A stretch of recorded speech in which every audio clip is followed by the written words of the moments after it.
Hey everybody, welcome to the first edition of MPH, Motoe Performance and Health. And we're here with Coach Robb Beams today, just going to go over one specific thing that we think can help folks who are looking to improve their race performance on the weekends, their general and overall health, and general overall wellness. I think that's something you and I always agree on, is that not everyone's a pro. Absolutely. But we all need to be healthy, and there's simple things we can all do to be better.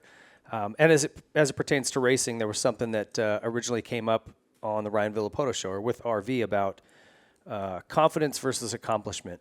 And I had asked him a question long ago about how did you get so confident that you just came into the pro ranks winning? And he goes, "What's confidence?" He's like, "I don't know. I just did it." Yeah. You know, and it was staggeringly simple. And I thought, man, this kid doesn't know what the hell he's talking about. But it really actually kind of was a gleaning into his psyche where he wasn't just overthinking it. Yep. And then you and I kind of got into a conversation about that. So talk a little bit about that. Is confidence, how to build it, how it grows, and how you foster that. What you brought up something that's really cool, especially when Billy was talking about it, because I always look at it as an endless loop. If the listeners will draw a circle and put confidence at the top and put accomplishment at the bottom, it's literally a rhetorical endless loop, right? You can't have one without the other. If you look at like what Villapoto was talking about, you know, think about the amount of gate drops he had before he even went pro. You and I refer to it as athletic maturity. You've got to get gate drops. With every gate drop, you're going to learn a little bit more about yourself, about the racing, bike setup, et cetera, et cetera. When you get at that pinnacle where he was at, and he's talking about, well, I don't know, I just had it. That develops with gate drops. Mm-hmm. And then we get, for the sake of the listeners, you get those gate drops, you get enough of those, well, now the ball starts rolling literally and figuratively. So now you're like, okay, the more he accomplishes, the more confident he is. The more confident he is, the more he accomplishes. So we always say, well, which one comes first? To me, that you've got to put the effort in first. That's where the gate drops become important, because you got to, this again sounds a little hokey, you got to be willing to face failure. Yeah. You get on a gate drop, you can get humiliated, get lapped, whatever it may be. We've all had that first race. And once you get through that fear of, all right, I'm going to be the last place, or I may get lapped, look like a goofball, you learn a little bit more about yourself. And then you've been there where you've had that epiphany where you're like, wait, I do belong. I can do this. It's not some insurmountable. I love when, you know, you do your, giving your feedback. When you talk about coming from a small little town and, you know, looking at California as this big platform, you come here and the local guys are killing you because you realize everybody here is just a total badass. And you start to put things into perspective. And with Villapoto, I thought it was very cool because, yes, he accomplished so much, but what was the true catalyst for that? Well, to me, it's got to be results.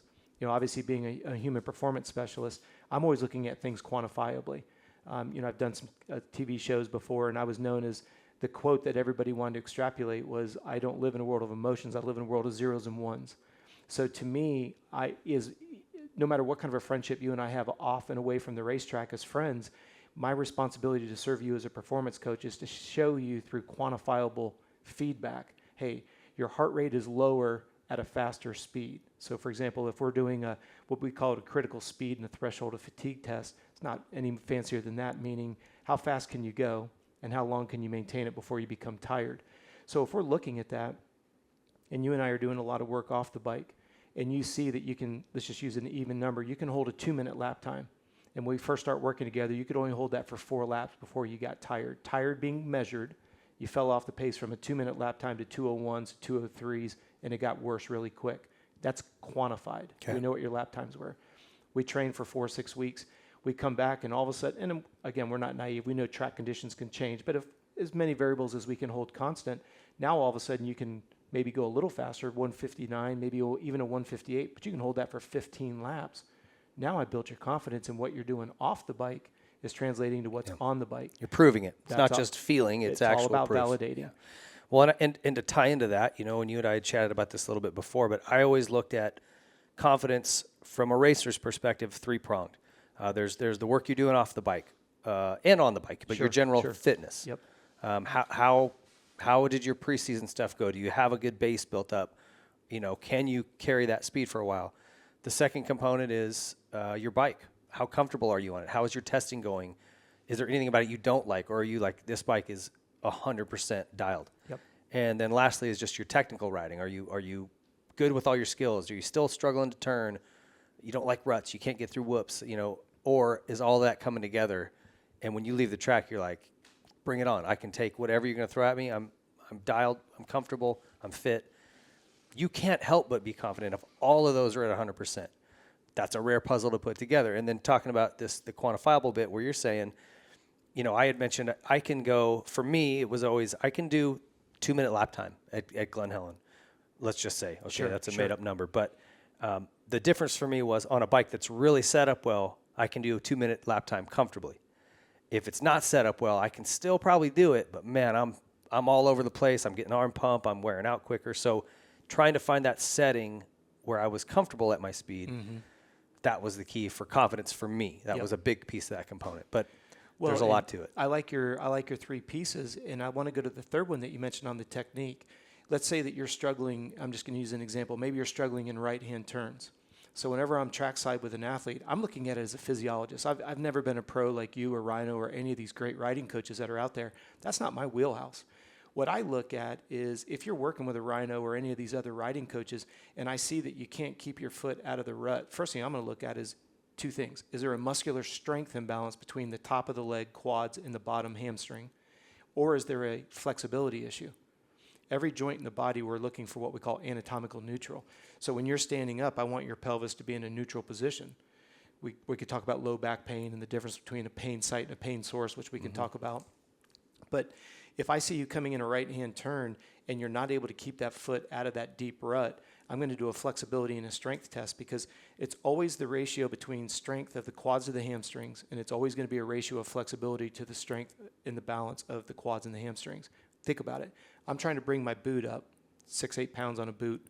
My hamstrings are already tight, so they're already wanting to pull my leg down. Now my quad has to work overtime. Now I start getting spasms or excessive fatigue in my quads. Well, we're humans. If we get tired, what do? We sit down more. Well, Rob, you're talking about corners. Aren't we supposed to sit down? Yes. But when you come out of the corner, the muscles are now in a power struggle. You're more fatigued. It's if I'm holding onto your shirt and you're running down the street. Well, then when you come out of the corner and you need to stand up, that right side's prematurely fatigued because you're coming in, hauling the mail, braking bumps, sitting in, weight of the boot. Put all that together and fast forward. Or the foot dabs and then gets drugged And behind why does you. it dab? Is that a Tired, strength issue or is that a flexibility issue? Now the foot's behind us. Now, and we've talked about this, the proliferation of hip injuries are at an all-time high. You've got a boot that takes care of our ankles, knee braces, pods, whatever it may be. And if you're wearing a knee brace, that energy is going to go to the next joint. So you dab your foot, ankle stable, knee is stable, it's going to go to the next joint. So we're seeing, if you think about this as the head of the femur, you have these deep lateral rotators that go around the hip, the head of the femur. What happens is now that we're seeing a lot of muscular tears in there because of that inertia of tweaking that head of the femur up high in the hip. So we're real big on foam rolling, trigger point therapy, massage, contrast therapy. Again, not a riding coach element. It's making sure that what your riding coach is asking you to do, whether it's Buckaloo or whoever it is, I need to make sure that I've got you strong and flexible enough so your riding coach can ask you to do that for hours and you can do it. And then that breeds confidence, which is kind of the subject here. And, I think that there's so much to this. I am fascinated by the mental side of our sport and how little we've really addressed it. Absolutely. We all go, oh yeah, confidence is everything. Yep. But then what are we doing? Yep. We all have, all the pro guys have trainers and they're spending hours and hours on their bicycles and they're eating clean, but no one's addressing the elephant in the room. Why is it that, at a local race, you're going to dominate. You're so confident, you're peacocking around. That's right. You show up at the national and your tail's between your legs. That confidence evaporated immediately. It's crazy, but it's very real, and we're not really addressing it. Well, the frustration that I have with it, and this is no disrespect to anyone that's a registered dietitian, a psychologist, or anything else, Michaela and I will go to Loretta's every year. And last year, we got absolutely bombarded by this one mom. I was asked to do a halftime intermission interview on Thursday, and we showed up and walked from Stagecoach Hill literally down through the gate, getting ready to go up and do an interview. And this mom comes over, and she's absolutely just blisteringly pissed. My son's at a facility. He's melting in the sun. He's cracking under the pressure. He doesn't have any endurance. He's exhausted. He's cranky. And I guess my point in all of this is you look at these facilities and you look at some of them have done a good job. They've got registered dietitians and they've got psychologists and they've got all sorts of stuff. What I see as a huge disjoint is if you look at the information you and I are speaking about, so if you come to me as an elite athlete and you're saying, Rob, I'm not confident X. I don't know that I can go the distance. Let's talk about endurance. Let's look at your results. Let's look at how many total hours you've put on the motorcycle. How many hours have you put on off the motorcycle? You've got the endurance to go 320s at Loretta's, no problem. Now, did I create confidence? Maybe. But I did it through quantification, not me just saying, you're a good can guy. do it. I like Yeah. you. Yeah. Rah, rah, rah. You can if you think you can. Where you get to another level of difficulty is a lot of registered psychologists don't understand Moto. You can go to your buzzwords and you can put things on your notepad and on your crossbar pad on duct tape and, positive affirmation words. I get all that. I understand. For some people, it really clicks. But when you have a registered dietitian that doesn't understand the demands of Moto, truly, yeah, you can pull a textbook out and you can convert pounds to kilos and convert it to grams and do all that. It's a different world when the gate drops. Mm-hmm. There's a different calorie burn rate than what the textbooks are going to tell you. That's why I'm such a big fan of the Garmin heart rate monitor, because it takes the guesswork out. It's telling you how many calories you're burning. I have you weigh yourself before you get out on the motorcycle. I know what your perspiration rate is, not what a textbook is speculating it to be based on your gender, your height, and your percentage of body fat. I can quantifiably tell you in a 25-minute moto, this is exactly your sweat rate. So now I can put together a replenishment program. What are we talking about? Confidence, right? So as I start getting you to think about your sweat rate or how many hours you've put on the bike or off the bike, I look at how much time. You've got a registered dietitian that doesn't know what the psychologist is saying. The psychologist doesn't know what the strength and conditioning coach is doing. The strength and conditioning coach doesn't know what the riding coach is doing. You've got a quagmire. Mm-hmm. And you've got an athlete that, there's not any of our listeners that aren't willing to put in the work. Even if we have full-time jobs and families, but we just want to go out and ride, have fun, be safe, ride for a long period of time. What's holding us back? It's got to be one of those elements. Well, as soon as I'm a little bit dehydrated, contraction strength of the muscle diminishes, my flexibility diminishes, my core body temperature goes up. You know how that feeling is. Mm-hmm. We're riding a hot bike, we're covered in gear, so the ability to sweat is reduced. Then what ends up happening is we lose confidence. Well, hold on, let's back up. Why did you lose confidence? I overheated. Well, that's a hydration issue. Or wait, I got tired. Oh, that's a fitness issue. Is that fitness issue a lactate tolerance, high-end sprint speed? Or is that just a flat-out endurance, can't go the distance? There's two different muscle systems there. Sure. But what are we talking about? Confidence. So if you kind of look at it from a laser standpoint, you just keep getting more and more narrowed down. That's why I always say you got to focus on frustrations. Because when you were talking to Villopoto, it was about confidence. Well, what did Mitch and Bones do for Villo? Whatever he didn't like, they fixed. Well, if you can't articulate what you don't like, how do you expect a mechanic or a team owner to fix it? You don't like the delivery of power. You're going to add a tooth, remove a tooth. You're going to reconfigure it. You're going to put a different pipe on. You're going to put a different ECU. What are you doing? What is it you're after? We talked about this before. When someone says to me, man, the bike's handling great, freeze time, what does that mean? Because if we come out tomorrow and we're still searching for that same, the bike feels good, but you didn't describe for me what we're searching. And as I teased you, when things aren't going well, oh boy, you'll get a laundry list of what's not going well. And then what do? You just address them. But what is it you're searching for? That's what this confidence subject is so powerful. Because like you say, it's not something you pull off a shelf. You got to have a lot of seat time. You have to have a lot of experience. You have to have the ability, and not in all fairness, a lot of people don't have thick enough skin to look at the raw numbers.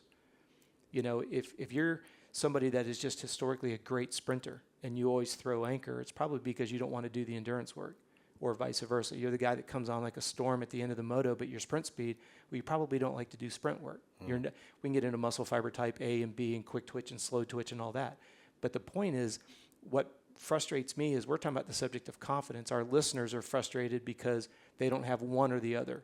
Very rarely do you find someone that can both sprint and go the distance. Well, those are called pros.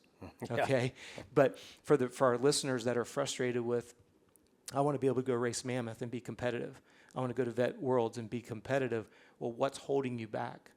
That's where we get back into that nebulous subject of confidence. Because is it nutrition, flexibility, strength, experience? Maybe your child's sick.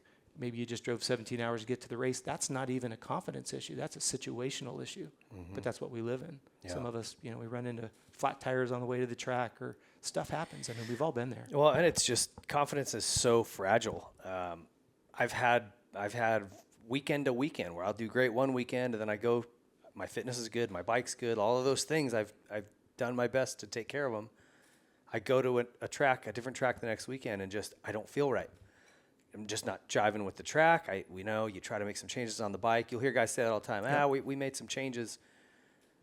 Sometimes a setting at one track doesn't work for the next. That's exactly right. And you've right. got to make some adjustments to get it to work. And sometimes it clicks like, oh, okay, there's the comfort I want. Yep. And the speed comes. Or other days, it's a struggle the whole time. But what did Bones do better than anybody else? Walked around with those manuals. Yeah. So when he shows up, the last time we were at Daytona, Millville, whatever it is, he's got a blueprint. Mm-hmm. That's why we call our program the Blueprint of Success, because what I absolutely have no patience for is accidental success. Yeah. One weekend you're on a rail, and our listeners have all experienced this either as racers or as a parent. One weekend you or the rider, your son or daughter, is on rails, and the next week it's like they're riding something they've never ridden before. How does that go away in 7 days, to your point? And that's why I always go back to, when you say to me, I had a great vacation, please elaborate. What does that mean? If you can give me a list of 8 or 10 attributes, then the next time we plan a vacation, we can emulate that vacation. If you told me you didn't like your vacation, we know what not to search for. Isn't it funny? We know what to avoid, but we don't know what we're seeking after. Yeah. That's where we get into this nebulous concept of confidence. I'm always seeking for an environment of success. Mm-hmm. But some people are like, oh, it's too technical, it's too analytical. Well, talk to me after you don't. Yeah, how bad do you want to? Where's your frustrations at? Yeah, right. You know, we're going to go to Loretta's here in a couple of weeks. We purposely do not go to Loretta's until Thursday because the emotional warfare on practice on Monday, the first opening rounds on Tuesday, Wednesday, it's the old Billy Joel song, Sadness or Euphoria. It's going to be extreme. Either the drinking level's at an all-time high, if they're still communicating with one another by Thursday, and that's when we go in, because the reality of the week, people start to realize it's another race. It's not the Mac Daddy. Your whole life isn't hinging on it, even though we tend to believe it is. And we're back to this subject of confidence, because think about, and this will really resonate with our listeners, think about when our listeners fall and they get up and they're pissed. And they ride with no concern, right? Because the fear of falling has already manifested itself. So they're pinning the ears back on the dog. They ride to their ability. And you go, okay, if we could can that, next year when we come back to Loretta's, by the time you get to Thursday and you realize you can run the top 5 speed, but it took you till Thursday to come to that epiphany. If I can bottle that, I have every one of my athletes that do Loretta's, especially when they're pissed, okay? Video yourself. Interview yourself. Because if you can capture that level of anger, you're so irritated that for the first 4 days of the week, you were worried about people that you proved on Thursday you could beat. And if you can remember that when we go to Minios, Daytona, Spring-a-Ding, back to Mammoth, back to Loretta's, when you're at that highest level of anger, because, time heals all wounds, right? Yeah. So we tend to forget. We tend to be a little bit absent-minded. But if you can catch that raw reality, that's the closest I could been able to come to bottling it. Yeah. So if I could bottle it. That's great advice. The video thing, even for riding technique, there's just nothing that Priceless. beats it. Yeah, because you'll tell a guy, hey, try this, and they go through it, and they're like, yeah, I did it. Like, No, you didn't. Yeah. Here's the Look, film. Yeah. Yeah, especially when you deal with stuff like front brake, and they're like, I'm holding the front brake, and you're like, no, here's the video. Especially I like to use that to break the fight between the dads or the moto moms and dads and the rider, because especially the little guys, they're convinced they're using it. Yeah. It's like, guy, you're not even moving it. Well, Good stuff. there's a lot of components to confidence, and to your point, most of them are quantifiable, Yes. and they are addressable. You just have to be willing to do that work. That's exactly and it. So where would folks get a hold of you to come and do that work? No, I appreciate it. Complete Racing Solutions is our website. We've got a ton of resources there. You don't have to be a paying client. We have a bunch of articles up there, videos, in every category that we've talked about, and then some. We have a special category called concepts. Being surprised by nothing and being ready for everything and surprised by nothing. That's a concept that we talk about, just for an example. Do chiropractors work or not? That's a concept video. We've got a plethora of those up there for you, but we have a membership area, which I really would encourage the listeners to pay attention to. It's a very, very minimal cost. I think it's $15 for the year if you buy it by the annual, $20, $22 if you go by the month. But we do a live webinar twice a month, so all of our listeners can come in, interact with us. We always bring a subject that we're going to discuss. So I would encourage all the listeners to check us out. We'd love to work with you. It's an incredible resource. There's you've got a couple of cookbooks on there, smoothie books. Yep. It's a really amazing resource, and $15 a year for the for the advanced membership. Well, Yeah, I worth it. apologize. It's $15 a month if you buy it for the year. I think it's $180 or there you something. go. Yeah, Okay. and but no, I do appreciate that. Very fortunate, and I want all the listeners to understand this. Every single thing that we've put out there is because a client requested it. There's not a video out there that I woke up at night and said, you know what, people want to hear about this. It's the emails that come in, and that's what I want to encourage the listeners. You know, you can reach us, anybody. Please contact at CoachRobb with 2Bs.com.